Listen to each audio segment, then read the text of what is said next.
Hindi ko na ito kaya.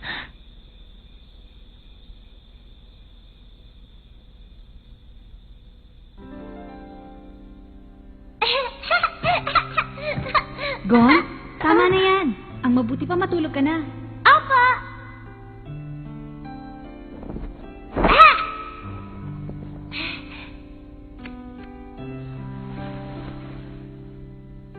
Tia Mito? Mahal kita. Mahal na mahal din kita, Gon. Tandaan mo yan. Sige, matulog na tayo. Sige po.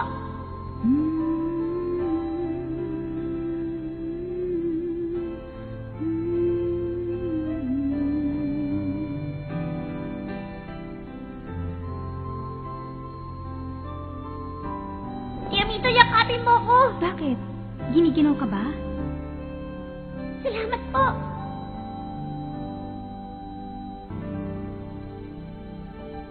Tia Mito.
Hindi ko na kaya.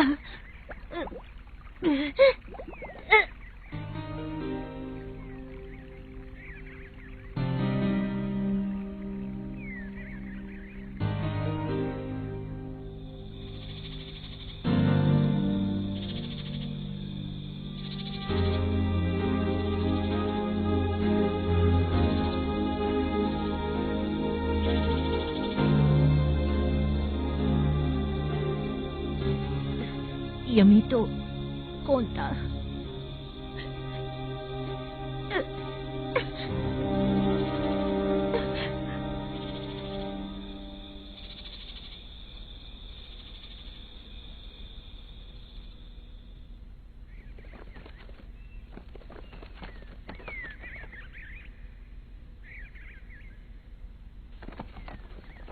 Huh?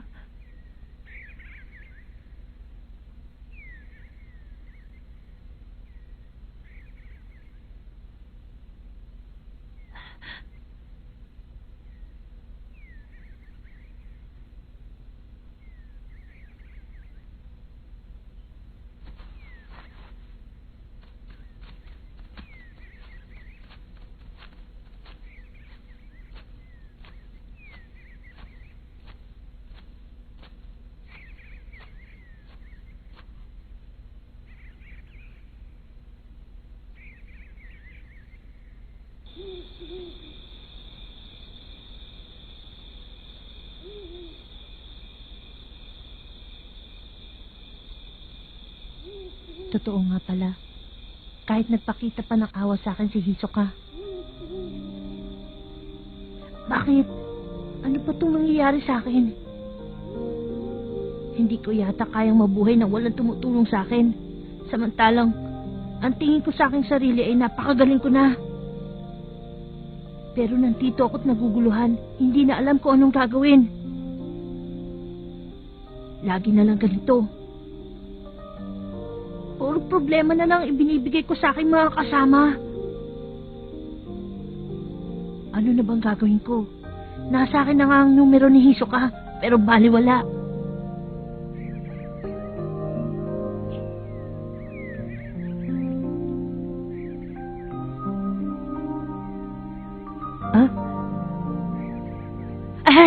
Magandang umaga.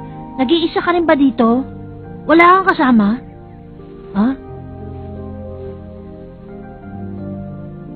Ang dami nyo.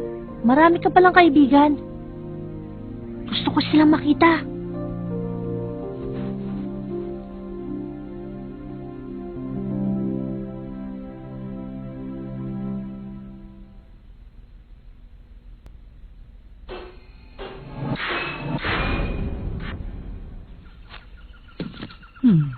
Sa simula pa lang sinusundan na niya ako. Pero halatang halata naman siya. Lumabas ka na! Kahit gaano katagal mo pa ako sundan, hindi mo makukuha ang numero ko. Makipaglaro ka na lang sa akin. Makikipaglaro? Matagal na tayo naglalaro. Sigurado kinakabahan na siya. Sabihin na natin mahusay ka, bata. Pero babagsak ka rin sa akin.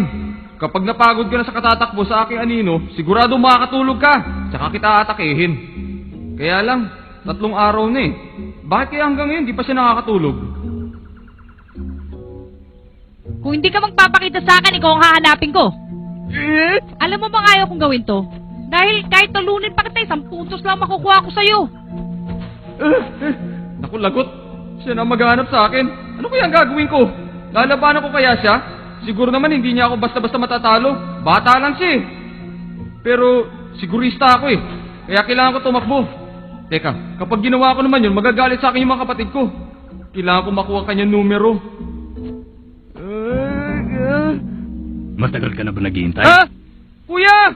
Kumusta? Nakuha mo na ba yung dapat mong kunin, ha? Hindi pa eh. Pero malapit na, kuya. Ha? Ikaw talaga! Ba't hindi mo pa nakukuha yung numero ng batang yan? Huwag mo sabihin na tatakot ka! Hindi totoo yung sinasabi mo, kuya. Naawa lang ako saktan ng isang batang katulad niya. Kaya hinihintay ko siya makatulog bago kukunin yung kanyang numero. ka na magsinungaling.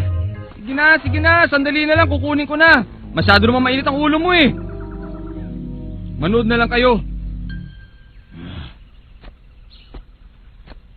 Makinig ka bata, ibigay mo na lang ang number mo. Ipinapangako kong walang mangyayari sa iyong masama. Ha?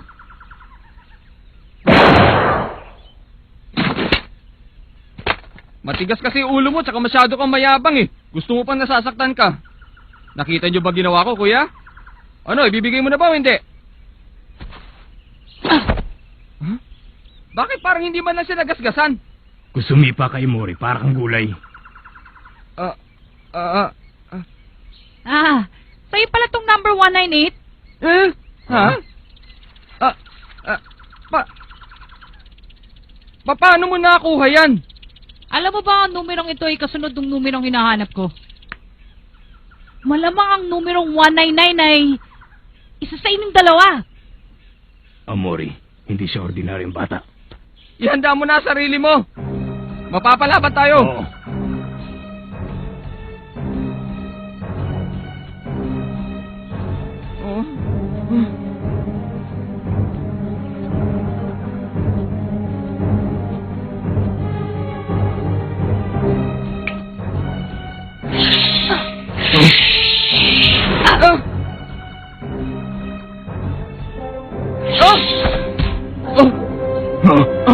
Huwag kayong kikilos.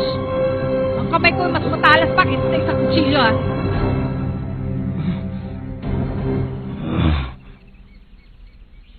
197 pala numero niya. Hay, naku, mali. Napakahina ako talaga pagdating sa panghuhula, oh. Sandali. Nasa iba yung 199? Oo. Mori. O yan. Salamat, ha. Total, nasa akin na itong numerong 199. Palagay ko, hindi ko na kailangan itong dalawang numero. Saan nyo na lang?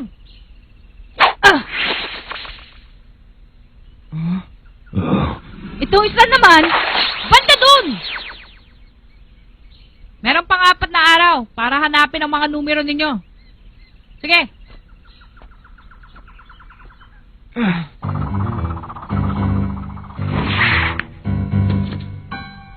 Sabi ko na nga ba't hindi ko na kailangan gumawa ng anumang hakbang. Pero hindi ko akalain na si Kilua pa lang gagawa ng aking responsibilidad. Salamat sa kanya. Nakuha ko itong number 197 na walang hirap.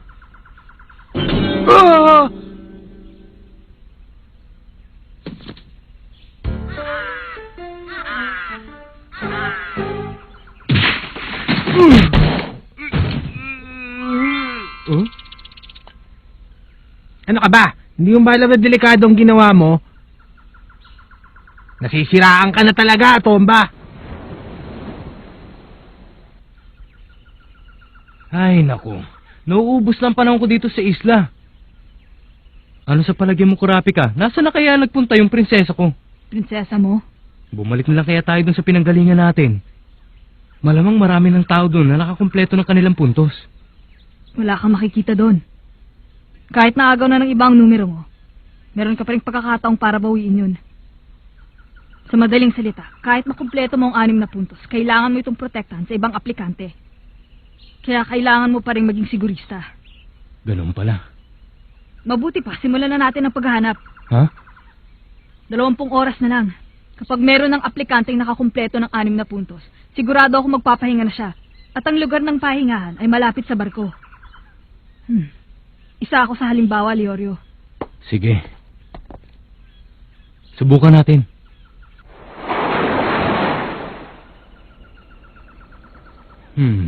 Wala siya. Siguradong hindi siya magtatago sa isang lugar na madaling makita. Huwag kang mag-alala, siguradong magpapakita din siya dito. Mas makabubuti siguro kung maghiwalay tayong dalawa. Magkita na lang tayo sa isang lugar at kung anong oras. Mas maganda kung 3 tayo. Huh? Gon! Pare-pareho ang iniisip ng lahat. Kanina pa ako doon sa itaas, kaya narinig ko ang usapan ng lahat ng tao sa paligid. Ano? Ganun pala? Mabuti pa siguro, umakit na lang ako sa taas. Huwag na lang, dahil si Gon lang makakagawa nun. Gon, nakuha mo na ba yung numerong nabunot mo? Parang gano'n na nga. Naku, ako na lang yata natitira. Gon, Ha? ang target ko kasi ay si Ponzo. Nung nasa taas ka, nakita mo ba siya? Hindi. Malas talaga.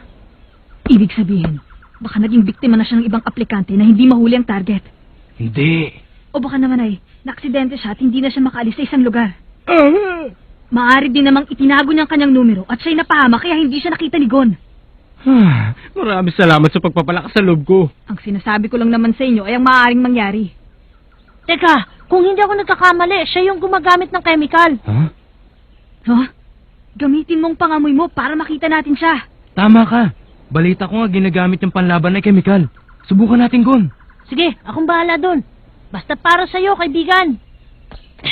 Huh?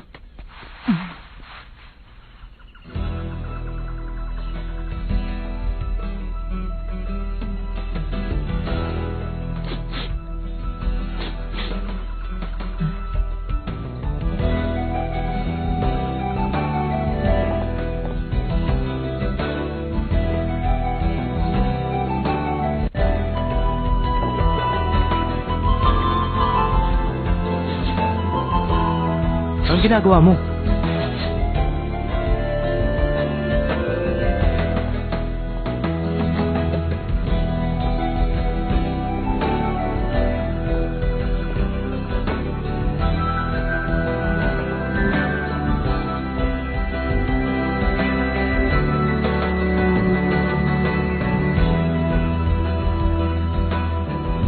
Nandiyan kaya siya? Oo. Nasa kuweba lang pala ang prinsesa. Ayos. Sandali, Leorio. Papasok ka mag-isa? Siyempre naman. Hindi ba't nandiyan sa loob ng target ko? Kayong dalawa, hintayin niyo ako dito sa labas, ha? Hindi maaari. Hindi ba't sinabi ni Tombo ay mahilig ang taong yan sa patibong? Baka mapahama ka lang. Huwag mo sabihing sasama pa kayong dalawa. Ang pagsusulit na to ay para sa akin lamang. Yakin-yaka to. Leorio! Teka, makinig ka muna. 30 minuto. Ha? Kapag hindi ka nakalabas sa loob ng 30 minuto, papasok kami. Hindi maaari. Kapag nangyari yun, bumalik na kayong dalawa sa tabing dagat. Kung gano'n, bakit mo pa kami sinama dito? Mabuti pa umalis na kayo. Mali ang ginagawa mo! Tumahimik ka dyan. Hindi mo ba naiintindihan ang sinasabi ko? Bumalik na kayo sa tabing dagat. Hindi, hihintayin ka namin! Hindi mo ako pwedeng pigilan sa gusto ko! Oh, paano, Leorio? Huh?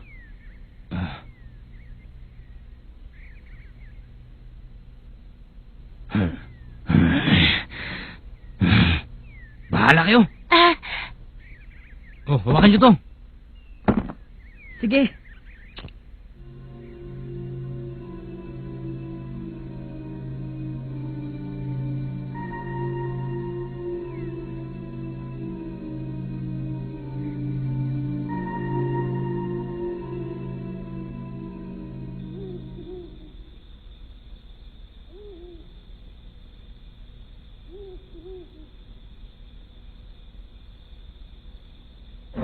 Grabe ka! Gon! Huwag kayong papasok!